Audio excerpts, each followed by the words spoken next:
In the winter of 1978, my wife Karen, our 16-year-old daughter Sarah, and I packed up the car and drove to our cabin just outside Aspen, Colorado. It was a family tradition to spend Christmas there, quiet, cozy, and away from the chaos of city life. The cabin was old but sturdy, nestled at the edge of a dense forest. Snow blanketed the ground in thick layers, and the air was sharp with cold. It should have been perfect, but from the moment we arrived, something didn't feel right. The unease started small. When we pulled into the driveway, the snow seemed disturbed near the front porch, like someone had been walking around. The tracks were scattered, partially melted, and could have been old, but it was enough to give me pause. Karen brushed it off as nothing. "Probably an animal," she said, though we both knew these tracks didn't look like that. By the time night fell, the temperature had dropped sharply. Karen was in the kitchen making hot chocolate, Sarah was stringing lights on the Christmas tree, and I was tending to the fire when we heard the first knock at the door. 3 slow, deliberate knocks. I opened the door cautiously, expecting maybe a neighbor in trouble or a passerby in need of help. But the porch was empty and the snow beyond it was untouched. I stepped out, shining a flashlight into the woods. Nothing but trees and darkness stared back at me. It didn't make sense. The snow was pristine, no tracks, no sign anyone had been there. I shut the door and bolted it. "Probably just the wind," I told Karen, but we both knew wind doesn't knock. The night stretched on. We ate dinner and tried to settle in, but the silence in the cabin felt oppressive. Around 11 p.m., Sarah went to bed and Karen and I sat by the fire, sipping wine. That's when we heard it again, the same deliberate knocking. This time it came from the back door. I grabbed the rifle I kept by the fireplace and told Karen to stay put. When I opened the back door, the freezing air hit me like a slap. There were fresh footprints in the snow this time, bare feet, leading from the woods to the cabin. They stopped at the door. I followed them with my flashlight, my pulse hammering in my ears. They disappeared just a few feet into the trees. Whoever it was, they were still out there, watching. I locked the door and checked the windows. Karen was pale, holding the phone to her ear. "No dial tone," she said quietly, her voice trembling. The phone line was dead. At around 1 a.m., the power went out. The entire cabin went dark, except for the faint moonlight streaming through the windows. The temperature plummeted quickly and I scrambled to light a lantern. Karen was in tears and Sarah had woken up, scared and shivering. We huddled in the living room trying to keep warm by the dying fire. That's when the noises started, faint at first like the sound of branches snapping underfoot. Then came the crunching of snow, slow and deliberate, circling the cabin. I peeked out the window, my breath fogging up the glass. The footprints had multiplied. They crisscrossed the yard, leading to every window and door. Whoever was out there wasn't trying to hide. They wanted us to know they were there. "Dad," Sarah whispered. Her voice was shaking. "There's someone at my window." My heart stopped. I spun around and Karen screamed. A shadow moved outside the living room window, disappearing into the darkness. I grabbed the rifle and yelled, "Get away from the house." My voice echoed uselessly into the night. The knocking started again, this time from multiple spots at once. The front door, the back door, the windows. Sarah was crying and Karen was holding her tightly, whispering that everything would be okay. But I could see the fear in her eyes. I could feel it in my chest. This wasn't random. Someone wanted us terrified. Then the voice came. A man's voice, muffled by the walls but clear enough to make out. "Let me in," he called, slow and mocking. "It's cold out here." I aimed the rifle at the front door, my finger trembling on the trigger. "Leave now or I'll shoot," I shouted. The voice laughed. A low, chilling sound. Then silence. We stayed awake until dawn, too afraid to sleep. The knocking stopped sometime in the early hours, but none of us dared to move. When the first light of morning broke through the windows, I finally mustered the courage to step outside. The yard was a mess of footprints. They surrounded the cabin, leading from one window to the next, crisscrossing in chaotic patterns. But what chilled me to the bone were the marks on the doors and windows.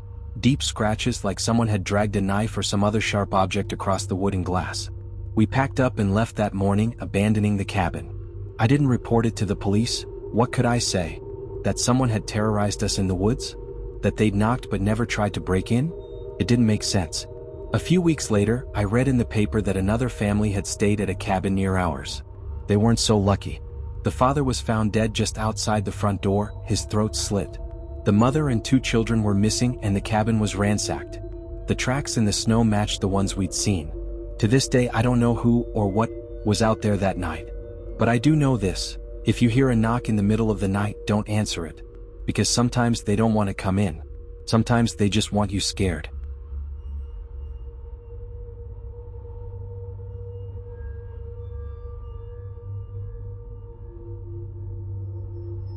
It was Christmas Eve, and the neighborhood was glowing with holiday cheer. Strings of colorful lights draped across houses, inflatable Santas swayed in the wind, and snow blanketed the streets in pristine white. Inside our home, it was warm and cozy. My wife, Julie, and I had just put our 8-year-old son Alex to bed after reading The Night Before Christmas. We were sipping wine by the fireplace, enjoying the quiet after a chaotic day of last-minute shopping and gift wrapping. The clock had just struck 11 p.m. when the doorbell rang. Julie and I exchanged a look. It was late for visitors and we weren't expecting anyone. "Maybe it's carolers," she said, but her voice carried uncertainty. I got up, peering through the frosted glass of the front door. A man was standing on the porch, his face obscured by the hood of a thick parka. Snow swirled around him and he didn't move or say anything, just stood there waiting.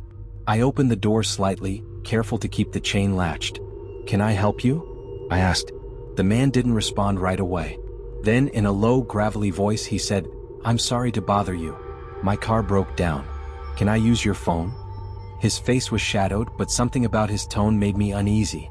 I glanced past him and saw no car on the street, just the undisturbed snow reflecting the soft glow of Christmas lights. "Where's your car?" I asked. He hesitated, then gestured vaguely down the block. "It's just around the corner." Julie appeared behind me, pulling her sweater tightly around her shoulders. "What's going on?" she asked, her voice wary. "He says his car broke down," I whispered, "but there's no car out there." She frowned, stepping closer to the door. "I'm sorry," she said to the man, her voice firm. "We can't let you in, but we can call someone for you." The man didn't move. "I'd really like to come inside," he said, his voice taking on an edge. "It's freezing out here." Julie reached for her phone, but the man suddenly slammed his hand against the door, rattling it on its hinges. "Let me in," he shouted, his hood falling back to reveal a gaunt, pale face and wild, bloodshot eyes. I slammed the door shut and bolted it, my heart racing. "Call the police," I barked at Julie.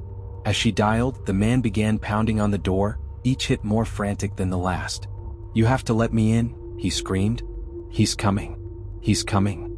Julie was on the phone with 911, but her voice trembled as she tried to explain the situation. I looked out the window, expecting to see someone chasing the man, but the street was empty. The pounding stopped abruptly and the house fell silent. I held my breath, listening, but all I could hear was Julie's whispered conversation with the operator. Then from upstairs I heard Alex's voice. "Daddy?" I turned toward the staircase and saw him standing at the top, rubbing his eyes. "There's someone in my room," he said. My blood ran cold. "Stay there," I said, grabbing the fireplace poker as I sprinted up the stairs. I burst into Alex's room, flipping on the light. The room was empty, except for the glow of his night light casting long shadows on the walls. I checked the closet, under the bed. Nothing. "Alex," I said, trying to keep my voice calm, "what did you see?" His lip quivered. "A man. He was standing by the window looking at me. Then he smiled and left." I felt a surge of panic. I rushed to the window and saw footprints in the snow outside, leading away from the house and toward the backyard. "Julie!" I shouted, running back downstairs. She was standing by the back door, pale and shaking. "The man's in the yard," she whispered. I joined her, peering through the glass. The man was there, standing at the edge of the yard, illuminated by the faint glow of the neighbor's Christmas lights. He was looking up at Alex's window, completely still. "I called the police," Julie said, her voice barely audible. I watched as the man slowly turned his head to face me, his expression blank but his eyes filled with something I couldn't describe. He raised one hand and pointed at the house. Then he walked into the woods and disappeared. The police arrived 20 minutes later. They searched the area but found no sign of the man. The footprints in the backyard led deep into the forest before vanishing. We didn't sleep that night. Alex stayed in our room and every sound made us jump. By morning, the footprints had been covered by fresh snow, and it was as if the man had never been there. But he was. And sometimes, late at night, when I hear the wind rattling the windows or the faint crunch of snow outside, I wonder if he'll come back. And what he wanted.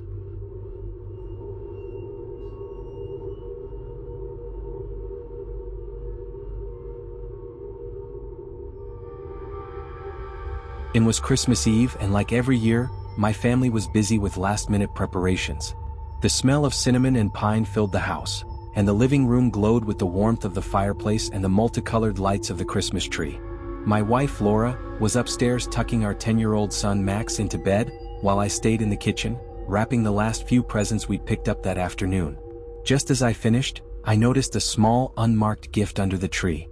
It was wrapped in plain brown paper with a red ribbon, nothing fancy. I didn't recognize it. "Laura?" I called as she came down the stairs. "Did you wrap this?" She looked confused. "No, I thought you did." We both stood there staring at the gift. It was small, about the size of a shoebox, and heavier than it looked when I picked it up. There was no tag, no indication of who it was from or who it was for. "Maybe someone dropped it off earlier," Laura said, though her tone wasn't convincing. "I didn't hear the doorbell," I replied. "And who would do that without saying anything?" We decided to leave the mystery gift for the morning. I slid it back under the tree and tried to brush off the unease creeping up my spine. It was probably harmless, I told myself. But as the hours passed and the house grew quiet, I couldn't stop thinking about it. Around midnight, I woke up to the sound of something shifting in the living room. I thought it might be Max sneaking down to peek at the presents, so I slipped out of bed to check. The living room was dark, except for the soft glow of the tree. The air felt colder than it should have, almost as if the fireplace had gone out, but it hadn't. I stepped closer to the tree, noticing the gift again. It wasn't where we had left it. It was now sitting in the middle of the living room floor. "Laura?" I whispered, my voice shaking as I called for her. She came downstairs, groggy and irritated, but when she saw the box, her expression changed to fear. "Why did you move it?" she asked. "I didn't," I said. We stared at the gift together, our hearts racing. Against our better judgment, I decided to open it. I grabbed a pair of scissors from the kitchen and slowly cut through the ribbon, peeling back the plain paper. Inside was an old wooden music box.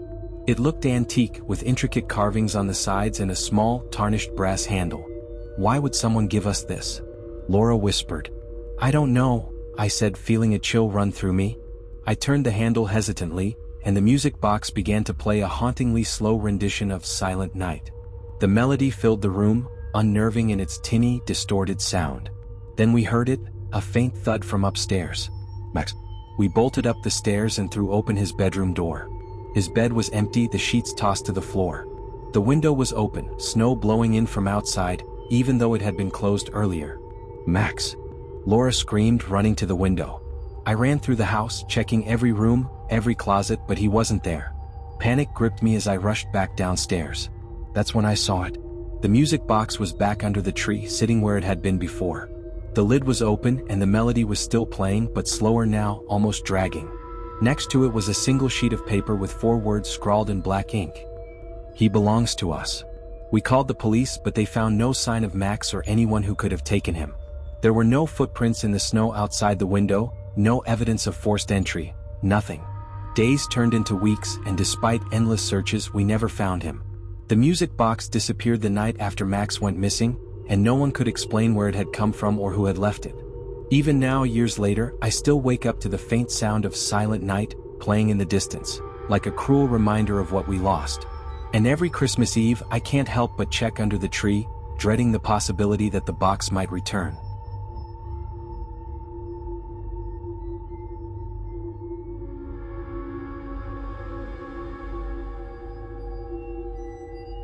Christmas in Bellwood Heights, Indiana was the picture of suburban cheer. Rows of houses lined with glowing lights, inflatable Santas swaying in the cold breeze, and the smell of pine wafting through the air. It was a night for family, peace, and tradition. But that year, the neighborhood would be remembered not for its holiday spirit, but for the horror that came with the sound of a single note. It started with a knock on the front door. My wife, Claire, and I had just finished putting our 8-year-old daughter, Lily, to bed. The lights on our tree twinkled, and soft Christmas music played from a Bluetooth speaker in the corner. I glanced at the clock, 9:30 p.m. A little late for visitors, I thought. Claire peeked through the curtain. "It's a choir," she said, her tone light but puzzled. "I didn't know they were doing caroling this year." I joined her at the window. A group of about a dozen people stood on our front lawn, dressed in long old-fashioned cloaks and scarves. They held candles that flickered against their faces, casting eerie shadows over their expressions. I couldn't tell if they were smiling or scowling. It was as though their faces couldn't quite decide. Weird costumes, Claire whispered. They look like something out of a Christmas carol. Should we open the door? Something about them made me uneasy. But it was Christmas and it felt rude to ignore them. I nodded and Claire opened the door just a crack. The cold rushed in but the choir didn't move. They stood perfectly still as if waiting for permission to begin. "Hello," Claire said nervously. The man at the front, tall with pale skin and hollow eyes, raised his hand. With no warning they began to sing. The sound was otherworldly. Not beautiful but hypnotic. The melody was haunting, the harmony so perfect it seemed unnatural. Claire stood frozen in the doorway, her eyes wide. The hairs on my arms stood up as I listened, a chill creeping over me that had nothing to do with the cold. I wanted to tell Claire to shut the door, but my voice felt caught in my throat. The notes twisted and turned, growing darker, heavier. The longer they sang, the more wrong it felt. There was a deep, guttural hum beneath their voices, like something ancient and angry vibrating through the air. Claire let out a gasp. I turned to her and my blood ran cold. Her pupils had dilated, and her mouth was slightly open, trembling. She was shaking, her hands gripping the edge of the door like she couldn't let go. "Claire," I said, grabbing her arm. "Close the door." She didn't move. Her breathing grew shallow, her face contorting as if she were in pain. I yanked her back and slammed the door shut. The singing stopped abruptly. For a moment there was silence. Then 3 slow knocks echoed through the wood. "Go away," I shouted, my voice trembling. Through the peephole I saw them standing there, unmoving, their candles still flickering. Their heads turned in unison, tilting as if they could see me through the door. "Do not resist," a voice called out, low and echoing. It wasn't a voice made for human ears. It was too deep, too resonant, like it was speaking directly to my skull. "We bring salvation." Claire began to sob, clutching her head. "They're in my mind," she whispered. "I can hear them in my head." I grabbed her by the shoulders. "Claire, stay with me. We have to leave." Lily's scream pierced the air. I bolted upstairs, Claire stumbling behind me. Lily's room was dark except for the faint glow of her nightlight. She was sitting up in bed, her hands clamped over her ears. "Make it stop," she cried. But the choir wasn't singing anymore. The house was silent. "It's okay, Lily," I said, pulling her into my arms. But as I held her, I felt her body stiffen. She pulled back, her eyes wide and unblinking. "They're in the house," she whispered. The lights flickered. A low hum filled the air, growing louder, deeper. It was the same guttural sound I'd heard beneath their singing, now vibrating through the walls, the floor, my chest. The air felt heavy, thick with something I couldn't see but could feel pressing against my skin. Claire let out a scream behind me. I turned to see her clawing at her face, blood streaming from her nose. "They're in my head," she shrieked. "They're inside." The windows shattered and the hum grew deafening. Shadows danced across the walls, shapes that didn't match the objects in the room. They moved independently, writhing like living things, twisting into forms I couldn't comprehend. I grabbed Lily and ran. Claire staggered after us, her sobs turning into something guttural, almost inhuman. We made it to the living room, but the front door burst open before I could reach it. The choir stood in the doorway. Their faces were no longer human. Their mouths stretched unnaturally wide, their hollow eyes glowing faintly. The humming emanated from them now, a single droning note that vibrated through my skull. Lily screamed and I pressed her face into my chest, shielding her. Claire collapsed to her knees, her head jerking violently as if she were trying to shake something loose. The choir stepped inside, moving as one, their feet gliding soundlessly across the floor. The lead singer, the tall man, tilted his head and pointed at me. "Accept the song," he said, his voice echoing in my mind. "No," I shouted. "You can't have her." He smiled. It was the last thing I saw before everything went dark. I woke up hours later, alone. The house was cold, silent, and dark. The Christmas tree lay on its side, ornaments shattered across the floor. The front door was wide open, snow blowing in across the threshold. Claire and Lily were gone. The police never found them, nor any trace of the choir. I told them everything, but they didn't believe me. The official report said they had been abducted, but I know the truth. Every Christmas Eve I hear the hum. It starts faintly, barely audible, but it grows louder as the night goes on. I've moved 3 times since that night, but they always find me. And I know one day they'll come back to finish their song.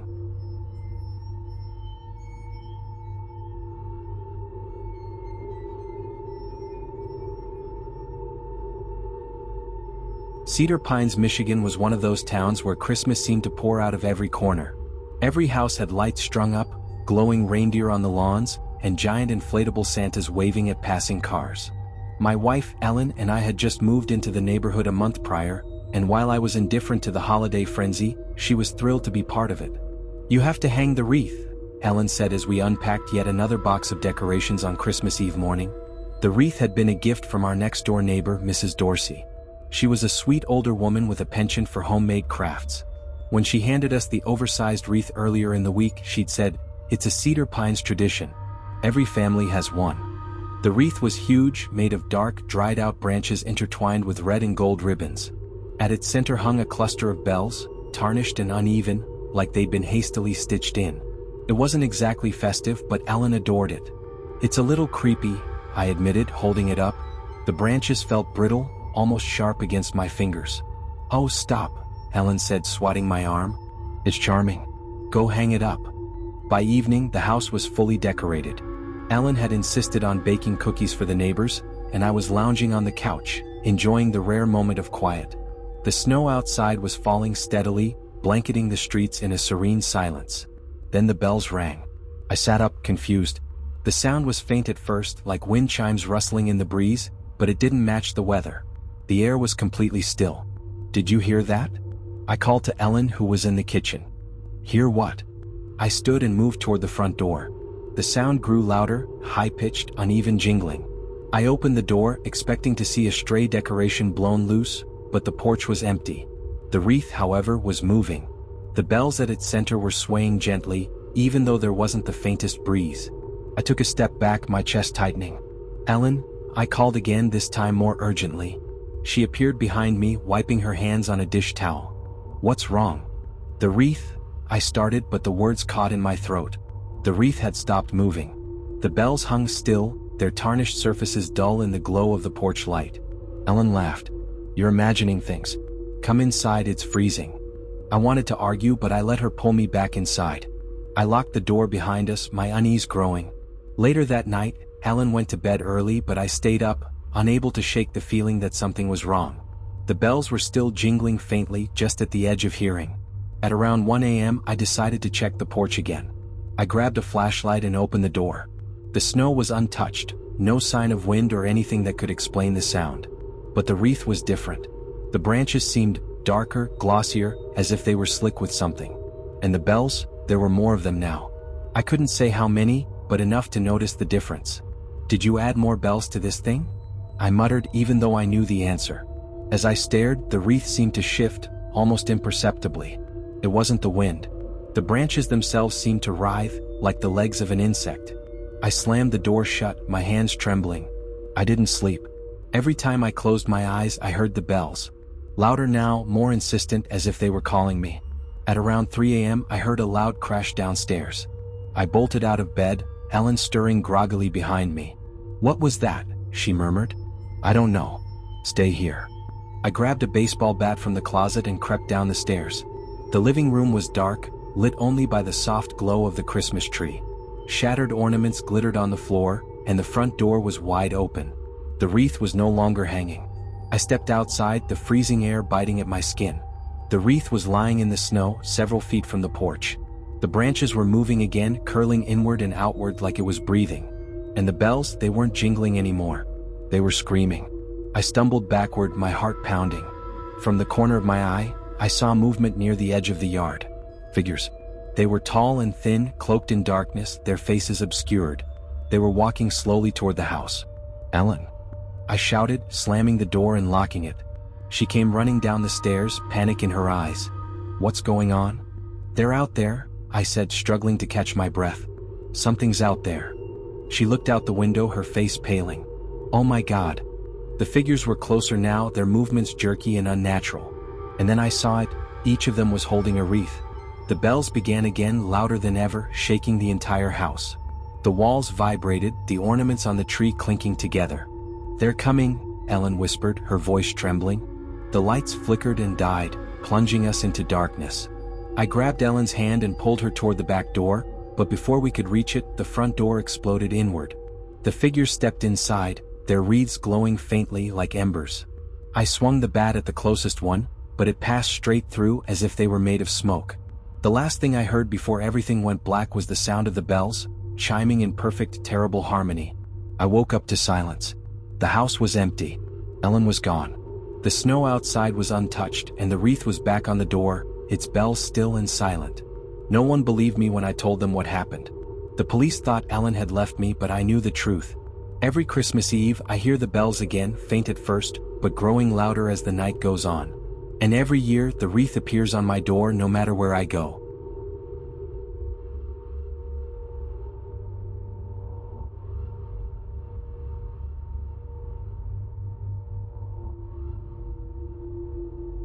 It had been almost a year since I'd broken up with Madison. At first it was great. She was smart, funny, and beautiful, everything you'd want. But the deeper we got into the relationship, the more controlling she became. She wanted to know where I was at all times, who I was with, what I was doing. When I ended it, she didn't take it well. There were hundreds of texts, emails, and calls. She showed up at my apartment twice in the weeks following, but when I threatened to call the police, she stopped, or so I thought. Now it was Christmas Eve and I was spending it quietly at home in Willow Creek. My new girlfriend Rachel was at her parents' house for the holidays, so I had the night to myself. The fireplace crackled in the corner, the Christmas tree glowed with soft lights, and snow fell steadily outside. It was peaceful, exactly what I needed. At around 8 p.m. my doorbell rang. I wasn't expecting anyone. Rachel wasn't due back until the 26th, and I hadn't ordered anything.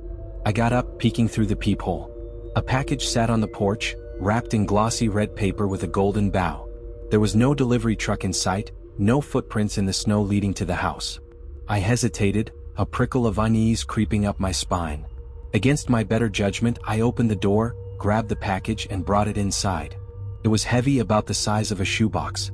A handwritten tag hung from the bow, reading, "To Liam. Merry Christmas. From M." My stomach dropped. Madison. I sat down, staring at the box. Madison had gone silent months ago, or so I thought. Was this her way of worming back into my life? The rational part of me told me to throw it out, but curiosity got the better of me.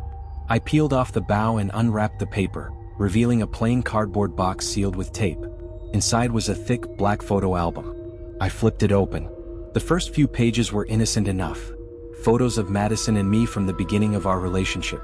A few Polaroids of us smiling at the park, a picture of her dog, a snapshot from a party. But as I turned the pages, the photos became unsettling. There were pictures of me taken when I didn't know I was being watched. One showed me walking to my car at work. Another was taken through the window of a coffee shop I frequented. The last one on the page was of me in my apartment, sitting on the couch, taken from outside the window. My hands started to shake. I slammed the album shut and stood, my heart pounding. My first instinct was to call Rachel, but before I could dial, my phone buzzed. It was a text from an unknown number. "Do you like your gift?" My chest tightened. I didn't respond. Instead, I locked every door and window in the house. The phone buzzed again. "You always forget the back door." Cold fear spread through me. I raced to the kitchen and checked the back door. It was unlocked. I locked it, my hands shaking, and turned off all the lights in the house. I grabbed a kitchen knife and sat in the dark, waiting for the next text or sound. An hour passed in silence. My phone buzzed again. "Merry Christmas, Liam. I'm so glad we're spending it together." My breath caught. Slowly I typed a response. "Where are you?" The reply came instantly. "Closer than you think." I froze. Something moved outside the window, a shadow, faint but unmistakable. My stomach twisted as I realized the curtains were open. I crawled toward the wall, keeping low, and reached for the curtain cord. My phone buzzed again. "Don't close them. I like seeing you." I shut the curtains anyway, my heart racing. I checked the locks again, triple-checking the windows. My phone buzzed once more. "That's okay. I'm already inside." I spun around, the knife gripped tightly in my hand. The house was silent except for the faint crackling of the fireplace. I backed into the hallway, scanning every shadow, every corner. A soft thud came from upstairs. I debated running out of the house, but the thought of her waiting outside stopped me. Instead, I crept up the stairs, each step feeling like a lifetime. The noise came from my bedroom. The door was slightly ajar, a faint light spilling into the hallway. I pushed the door open slowly. The room was empty, but the window was open, snow blowing in. On the bed was a single Polaroid. It was of me, taken just moments ago, standing in the hallway with the knife in my hand. A floorboard creaked behind me. I spun around, but before I could react, the world went dark. They found me 2 days later, unconscious in the closet. Madison was gone, but the house was filled with Polaroids, hundreds of them. They were all of me taken over the past year, in every place I thought I'd been alone. The last photo was taped to the inside of the front door. It was of me sleeping in bed. Underneath, in her neat handwriting, were the words, "See you next Christmas."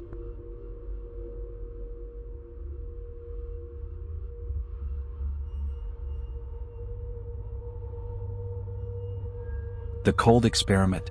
December 24, 2023, Banff National Park, Alberta, Canada. We'd always wanted a white Christmas, and Banff National Park seemed like the perfect place to make that dream come true. My wife, Sarah, and our 2 kids, Emily 10 and Jake 8, had booked a cozy cabin nestled deep in the park. It was meant to be an escape from the noise of everyday life. No phones, no work, just family time surrounded by mountains and snow. The first 2 days were perfect. We hiked through trails blanketed in untouched snow, built snowmen, and drank hot cocoa by the fireplace. The air was crisp, the views breathtaking, and the cabin felt like a safe haven from the world.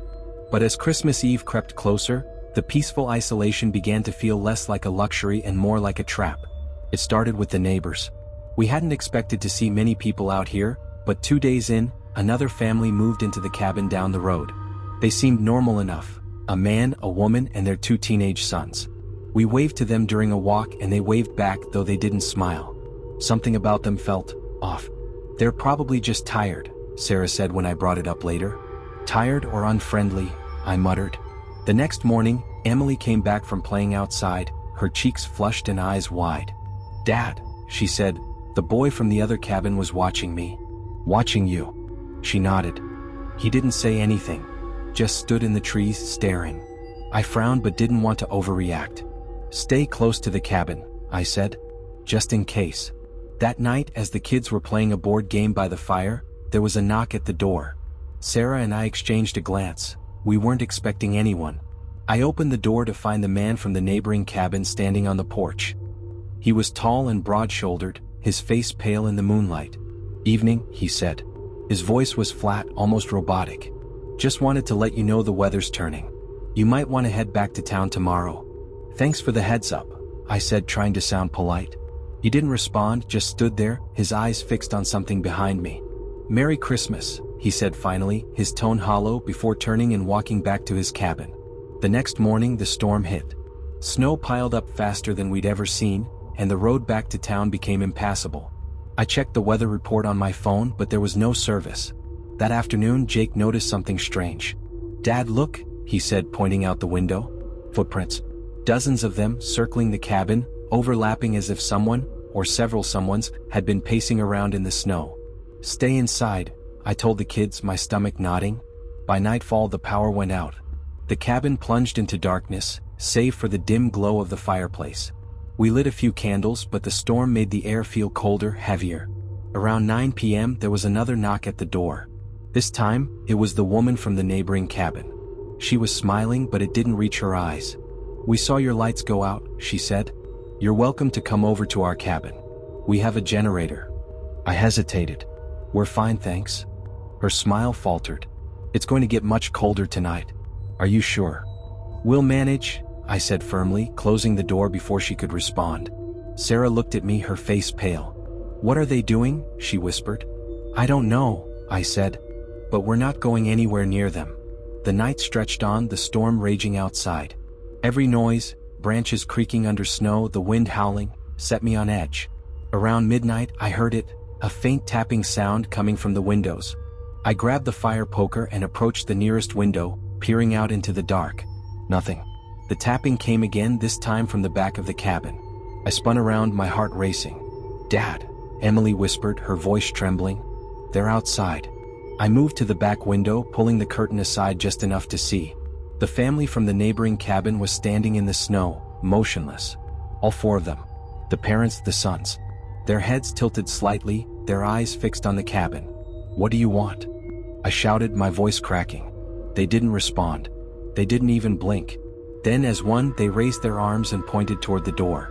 I turned back to Sarah. "We're leaving. Now." "But the storm." "I don't care." We bundled the kids in their coats and grabbed whatever we could carry. I opened the back door cautiously, but the family was gone. The snow was untouched, as if they'd never been there. We trudged through the storm, the cold cutting through our clothes. The kids cried, stumbling as the snow deepened. My only focus was getting us as far from the cabin as possible. Then I saw them. The family was standing in the trees ahead, waiting. They moved in unison, stepping forward as we approached. Behind them, more figures emerged. Dozens of them, men, women, children, all staring, all moving with the same eerie precision. "Run!" I shouted, pulling Sarah and the kids back the way we came.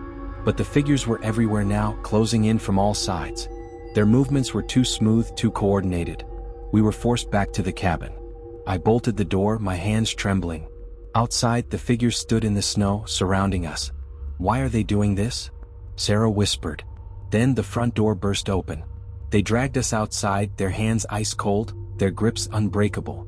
We were led through the snow, deeper into the forest, where a massive structure loomed. It was metal, industrial, completely out of place in the wilderness. Inside, the air was suffocatingly warm, and the walls were lined with glass chambers. Inside the chambers were people, families like ours, their faces blank, their bodies hooked up to strange machines. One of the men grabbed me, his face inches from mine. "You'll help us," he said in that same robotic tone. "We're learning." As they strapped me into a chair, I caught a final glimpse of Sarah and the kids being dragged away, their screams echoing through the facility. Then everything went dark. No one ever found us. And the cabins are still there, waiting for the next family.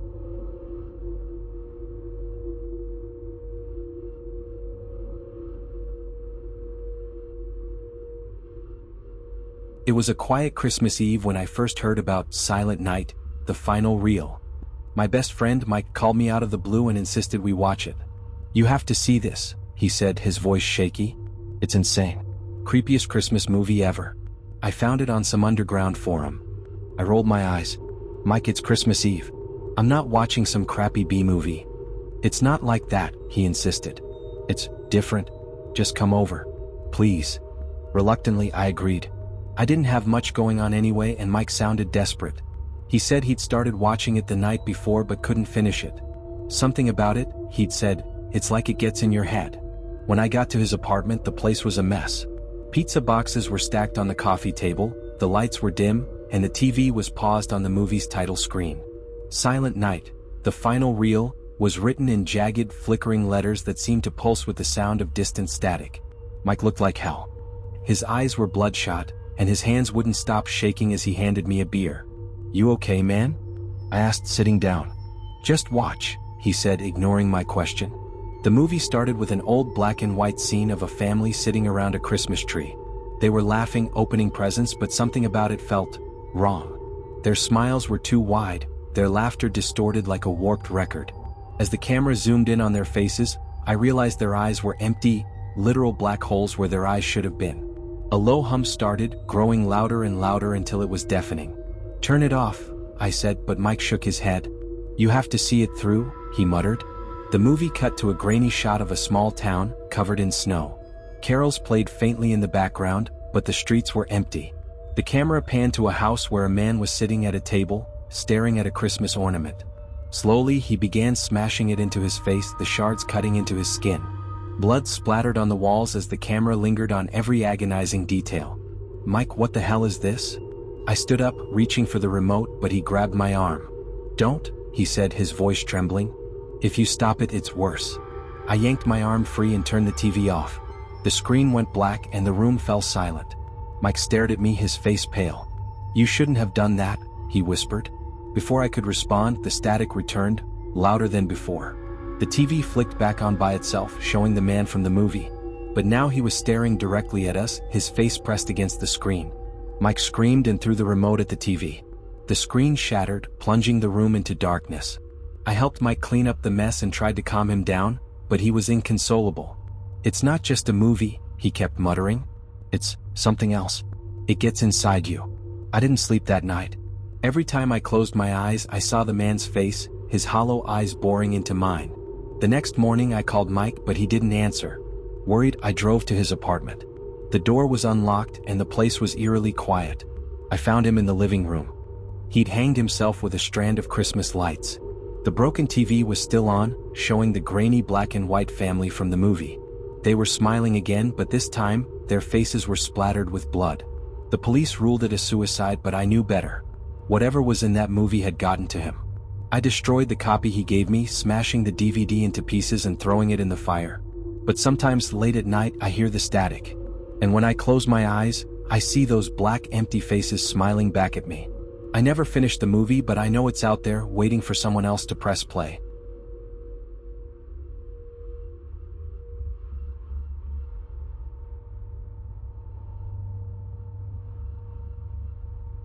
The Christmas Beast. December 24, 2021, Bitter Pine Forest, Montana. The cabin was supposed to be our perfect Christmas retreat. A week away from the chaos of the city, tucked deep into Bitter Pine Forest in Montana. My wife, Jess, and I had brought our 2 kids, Lucy and Noah, for what we hoped would be a peaceful holiday. The snow fell steadily that Christmas Eve, covering the dense forest in a serene white blanket. It was picturesque, idyllic. But by the end of the night, we'd be running for our lives. We spent the day building snowmen and decorating the cabin with cheap lights we'd brought from home. As night fell, the forest grew unnaturally quiet, the kind of silence that made the hairs on your neck stand on end. We put the kids to bed around 9 p.m., leaving Jess and me alone by the fire. She curled up with a book while I stared out the window, mesmerized by the snow. That's when I saw it, movement just at the edge of the tree line. At first I thought it was a deer, but it was too big. A bear? No, it walked on 2 legs, lumbering slowly through the snow. My breath fogged the window as I leaned closer. The figure stopped, its dark silhouette partially obscured by the trees. It was watching the cabin. "Jess," I said, my voice low. "Come here." She joined me at the window, her face tightening when she saw it. "What is that?" she whispered. "I don't know," I replied, grabbing the flashlight from the counter. "Stay here." I stepped onto the porch, the cold biting at my skin. Shining the flashlight toward the woods, I could make out more details. The thing was massive, easily 7 or 8 feet tall, with broad shoulders and long matted fur. Its eyes glowed faintly in the beam of light, and for a moment, I could swear it grinned, a slow, deliberate baring of jagged teeth. I backed into the cabin, locking the door behind me. "It's not an animal," I said to Jess, my hands trembling. "It's something else." She stared at me, her face pale. "What do you mean, something else?" Before I could answer, a low, guttural growl rumbled from outside. It was deep and resonant, vibrating through the walls. The kids screamed from upstairs. We ran to their room, finding Lucy and Noah huddled together under the blankets. "There's something outside," Lucy cried. I tried to reassure them, but another growl cut through the air, this one closer, angrier. Jess grabbed the kids and brought them downstairs while I grabbed the rifle from the closet. The sound of heavy footsteps circled the cabin, crunching in the snow. The thing was pacing, testing us. I peeked out the window again, but it was gone. "I don't see it anymore," I whispered. The footsteps stopped, and for a moment there was silence. Then came a loud crash. The cabin shook as something slammed into the wall, rattling the windows and sending snow from the roof tumbling to the ground. "It's trying to get in," Jess screamed. I shoved the couch against the door, my heart pounding. The growling turned to snarling, then to a strange, almost human-like scream, high-pitched and terrifying. The kids were crying, Jess clutching them tightly as the thing continued its assault on the cabin. It slammed into the wall again, harder this time. Cracks splintered through the wood, and I knew the cabin wouldn't hold for long. "We have to leave," I said. "Now." "There's nowhere to go," Jess shouted. But staying meant certain death. I grabbed the car keys and bundled everyone into their coats. "We make a run for the truck," I said. "Stay close to me." We flung the door open and ran into the snow. The cold was brutal, cutting through our clothes as we stumbled toward the truck parked a few yards away. The beast roared, its voice echoing through the forest. I turned and there it was, charging toward us. Its sheer size was overwhelming, its arms outstretched, fingers tipped with claws that glinted in the moonlight. "Get in," I yelled, firing a shot from the rifle. The bullet hit its shoulder, and the thing let out a scream that was almost human, staggering backward for just a moment. Jess shoved the kids into the truck while I fired again, but it was already recovering, blood staining the snow beneath it. I jumped into the driver's seat and started the engine. The tires spun on the icy ground before catching, and we sped down the narrow forest road. The beast ran after us, keeping pace despite the truck's speed. Its eyes glowed in the rearview mirror, filled with rage and something worse, intelligence.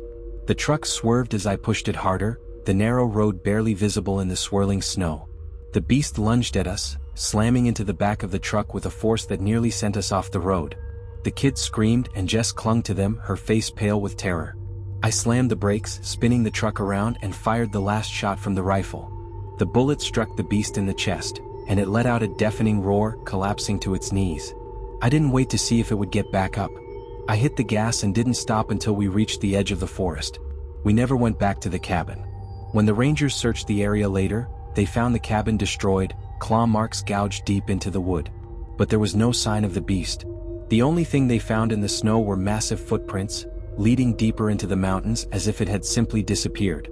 Every Christmas Eve I still hear it in my dreams, the growls, the snarls, the way it screamed as it chased us through the dark. And I wonder if it's still out there, waiting for another family to wander too far into its territory.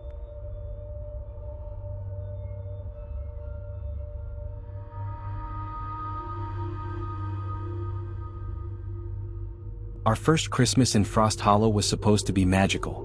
My wife, Melanie, and I had moved there with our 2 kids, Sophie and Alex, just a month before, hoping to escape the chaos of city life.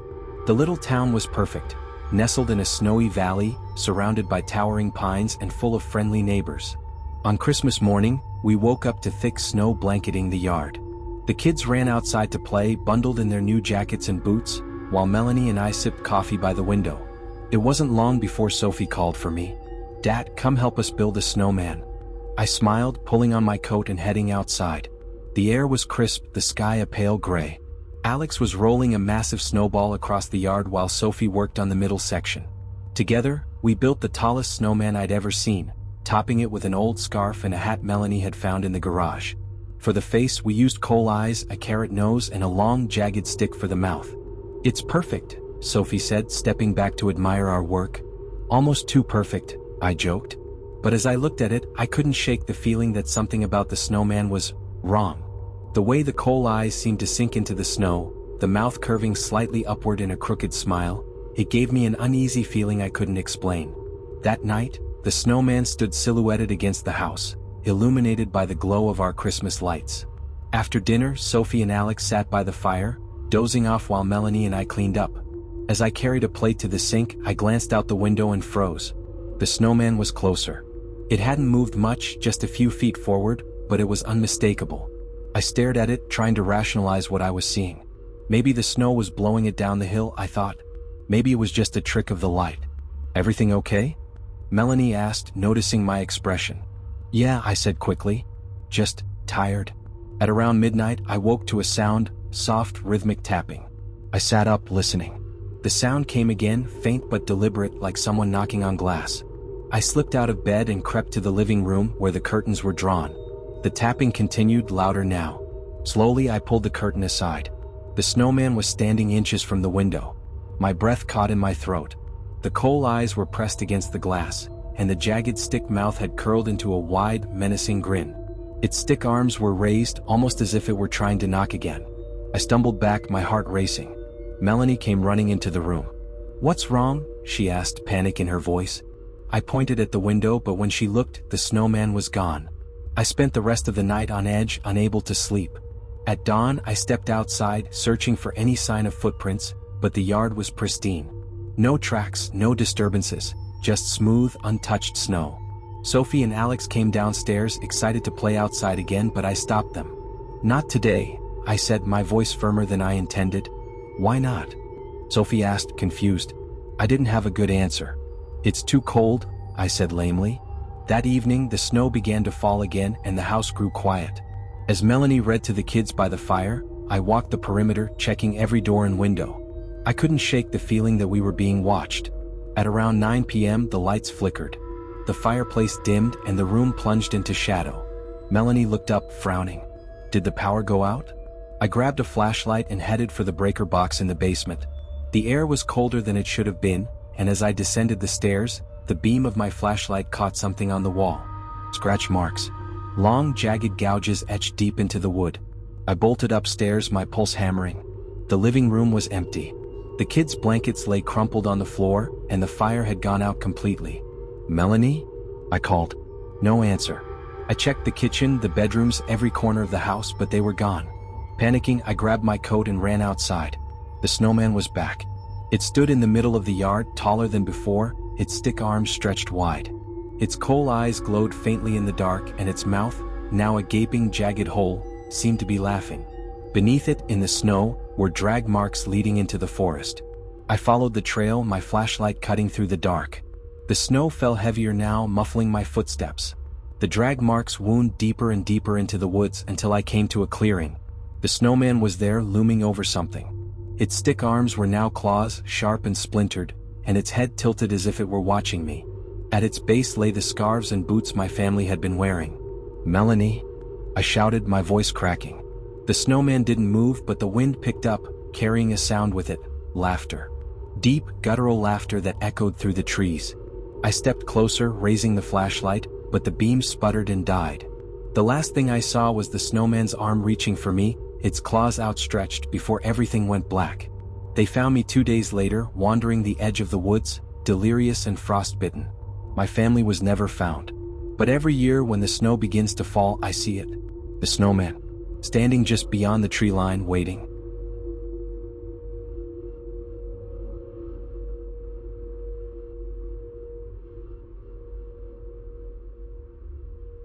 We just moved to Ash Hollow, a tiny town in the middle of nowhere, Wyoming.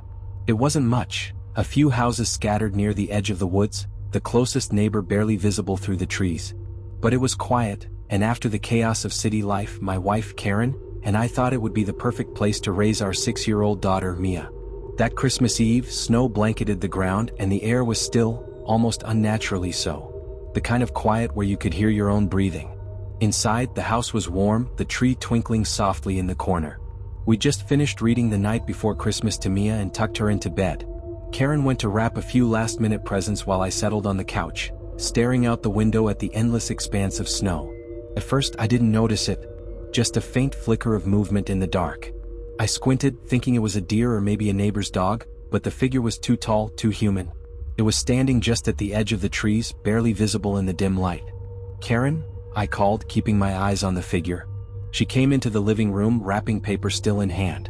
"What's up?" "There's someone out there." Her expression darkened, and she joined me at the window. By then, the figure had moved closer. It was still too far to make out any details, but it was definitely a person, tall, thin, wearing what looked like a long coat. "Maybe it's a neighbor," she said, though her voice betrayed her uncertainty. "In this weather? At this hour?" The figure took another step forward. I grabbed the flashlight from the kitchen and opened the door, the freezing air hitting me like a slap. "Hello?" I called out. My voice echoed in the stillness. The figure stopped. For a moment it just stood there watching. Then it raised a hand and waved, a slow, deliberate motion that sent chills down my spine. "Can I help you?" I shouted, gripping the flashlight tighter. The figure didn't respond. Instead, it turned and walked back into the woods, vanishing into the shadows. I locked the door and checked the windows, trying to shake off the unease creeping up my neck. Karen tried to brush it off. "Probably just a hiker," she said, though we both knew that didn't make sense. That night I couldn't sleep. Every sound, the creak of the house settling, the wind rattling the windows, set me on edge. At around 2 a.m. I heard it, soft, deliberate footsteps outside. I got up, my heart pounding, and peeked through the curtain. The figure was back. This time it was closer, standing just a few feet from the porch. It was taller than I'd thought, its shoulders hunched, its head tilted at an unnatural angle. Its face was hidden beneath a hood, but I could feel its gaze, cold and unrelenting. It raised its hand again, pointing toward the house. I backed away from the window, grabbing the baseball bat I kept by the door. "Karen?" I whispered, shaking her awake. "He's back." She sat up, fear flashing across her face. "What do we do?" "Stay with Mia," I said. "I'll handle it." I opened the door, bat in hand, and stepped onto the porch. The figure didn't move, its head still tilted as if studying me. "Who are you?" I demanded, my voice trembling. "What do you want?" It took a step forward and I saw its face, or rather the lack of one. Beneath the hood was a blank, pale surface, smooth and featureless. My stomach churned as it raised its hand again, this time pointing toward Mia's bedroom window. I ran back inside, slamming the door and locking it. "We're leaving," I said, grabbing the car keys. "Now." Karen grabbed Mia, who was groggy and confused but didn't protest as we bundled her into her coat. We piled into the car, the headlights cutting through the snow as we sped down the narrow road. I kept glancing in the rearview mirror, expecting to see the figure following us, but the road was empty. Just as I started to relax, Mia spoke. "Daddy," she said, her voice small. "Why is the man with no face sitting next to me?" I slammed on the brakes, the car skidding to a stop. Karen and I spun around, but the back seat was empty. "It's okay, sweetheart," Karen said, though her voice was shaking. "You're just dreaming." But I wasn't so sure. When we finally made it to the nearest motel, we barricaded the door and stayed up all night, waiting for anything, to happen. But the figure didn't return. The next morning, we drove back to the house, hoping to grab our belongings and leave for good. The house was empty, exactly as we'd left it, except for one thing. A single set of footprints leading from the woods to Mia's bedroom window. And inside, written in the frost on the glass, were 3 words. "I'll be back."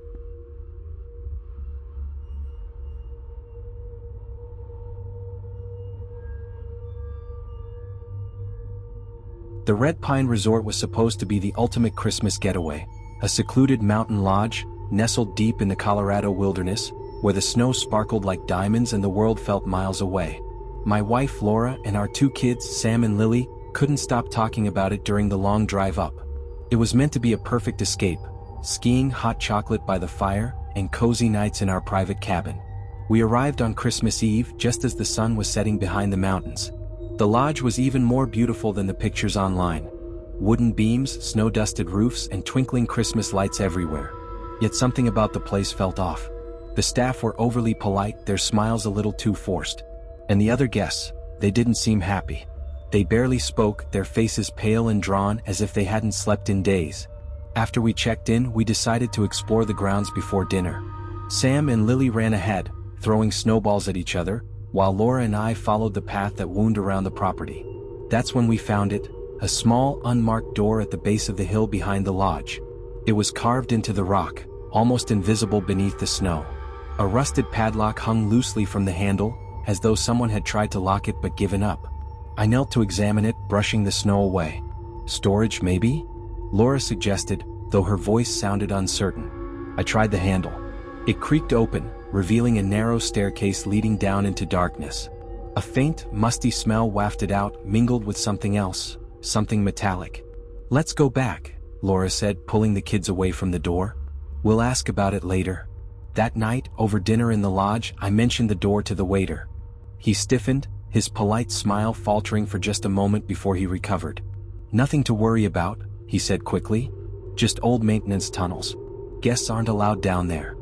"Why not?" I pressed. "Unsafe," he said, his voice flat. "Structural issues. Best to stay away." Laura gave me a look that said, "Drop it." But I couldn't shake the feeling that he wasn't telling the whole truth. At around midnight, I woke to a sound. At first, I thought it was the wind, but it was too rhythmic, soft, steady tapping. I sat up, straining to hear. It was coming from outside. I pulled on my coat and stepped onto the porch. The tapping grew louder, echoing through the still night. It seemed to be coming from the direction of the door. Against my better judgment, I grabbed a flashlight and followed the sound. The snow crunched beneath my boots as I approached the hill. The door was open, swinging slightly in the wind. The tapping stopped as I stepped closer. Shining the flashlight into the darkness, I saw the staircase descending into the earth, the walls damp and crumbling. The metallic smell was stronger now, sharp and almost coppery. "Hello?" I called, my voice echoing. No response. I hesitated, then started down the stairs. The air grew colder with every step, the beam of my flashlight bouncing off the wet stone walls. At the bottom, the tunnel stretched out before me, narrow and claustrophobic. And then I saw them. Footprints. Dozens of them, crisscrossing through the thin layer of dirt that covered the floor. They weren't fresh, but they weren't old either. They led deeper into the tunnel, disappearing into the shadows. I turned to leave, but the door at the top of the stairs slammed shut. My flashlight flickered, the beam dimming. "Hello?" I called again, louder this time. My voice echoed back at me, distorted and wrong, as if the walls themselves were mocking me. Then I heard it, a low, guttural whisper just ahead. I stumbled backward, my heart racing. The whisper grew louder, joined by a soft shuffling sound. Something was moving in the dark. I turned and ran, my flashlight barely illuminating the stairs as I scrambled up. When I reached the door, it wouldn't budge. I pounded on it, shouting for help, but the lodge was too far away. The shuffling grew louder, closer. I turned just in time to see a figure lurching out of the shadows. It was human, or it had been. Its skin was pale and stretched tight over its bones, its eyes sunken and black. "Help me," it rasped, its voice raw and broken. "Please, don't leave me here." I screamed and shoved against the door, finally forcing it open. I tumbled into the snow, slamming the door shut behind me. My flashlight clattered to the ground, the beam flickering out. Laura burst out of the cabin, her face pale with fear. "What happened?" I tried to explain, but the words wouldn't come. The next morning, we packed up and left without saying a word to anyone. As we drove away, I glanced back at the lodge. The staff and guests stood outside watching us. Their faces were blank, their eyes dark. Later, I tried to find information about the resort, its history, the tunnels, but there was nothing. No records, no reviews, as if it had never existed. But I still hear it sometimes. The tapping, the whispers, and I know it's waiting for me to come back.